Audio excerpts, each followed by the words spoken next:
নমস্কার বন্ধুরা, the green থেরাপিতে আপনাদের সকলকে স্বাগত জানাই। আজকে ফেব্রুয়ারি 7 তারিখ। মোটামুটি যারা বাগানে পদ্ম গাছ চাষ করতে চান তারা আমার এই ভিডিওটা এখন দেখতে পারেন এবং ফলো করতে পারেন। তার কারণ আমাদের বাগানে ঠিক পদ্মের জন্য এখন এই বিশাল কর্মযজ্ঞ চলছে। পদ্ম গাছ রিপটিং বা বসানোর এটাই কিন্তু আইডিয়াল সময়।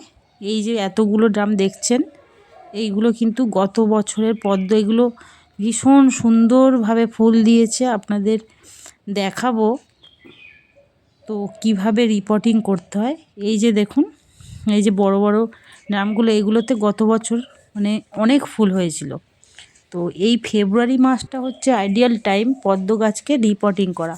মানে এই যে বড় বড় গামলায় পদ্ম হয়েছিল, সেইখান থেকে এর টিউবারগুলো আমরা পুরো তুলে, মানে যে পাঁকের মধ্যে হয়েছিল সেইখান থেকে টিউবারগুলো তুলে আমরা এই আলাদা একটা পাত্রে জলের মধ্যে ভিজিয়ে রাখা হয়েছে এবং মাটিটাকে মানে সমস্ত শিকড় টিউবার সব তুলে ফেলা হয়েছে এবং আবার মাটি নতুনভাবে রেডি করে খাবার দিয়ে রেডি করে প্রায় 1 সপ্তাহের জন্য এইভাবে রেডি করে রাখা হয়েছে। আর এই যে টিউবারগুলো দেখছেন, এই টিউবারগুলো জলে এইভাবে ভিজিয়ে রাখা হয়েছে।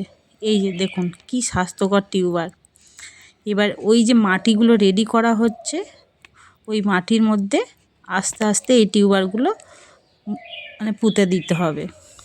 খুবই সহজ পদ্ধতিতে আপনারা বাড়িতে অনায়াসেই খুব সুন্দর পদ্ম চাষ করতে পারবেন। আর আপনারা দেখতে থাকুন ঠিক কীভাবে আমরা করছি। দেখুন, এগুলো সব সবজির খোসা রাখা হয়েছে। এই রকম বড় বড় ড্রাম আপনারা নিয়ে পদ্মের জন্য ব্যবহার করতে পারেন। দেখুন এই এত টিউবারগুলো জলে ভিজিয়ে রাখা হয়েছে। দেখুন এগুলো কিন্তু গত বছরের পদ্ম। আর একটা কথা, আপনারা একবার চাষ করলে কিন্তু আপনাদের আর মানে টিউবারের জন্য আর ভাবতে হবে না।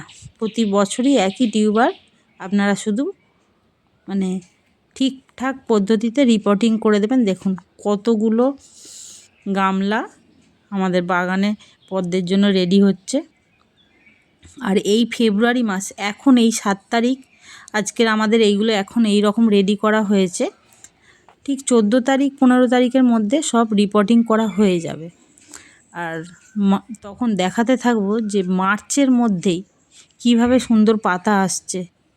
আর আপনারা যারা করতে চান দেরি না করে এখনই পদ্ম গাছ নিয়ে আসুন। নমস্কার।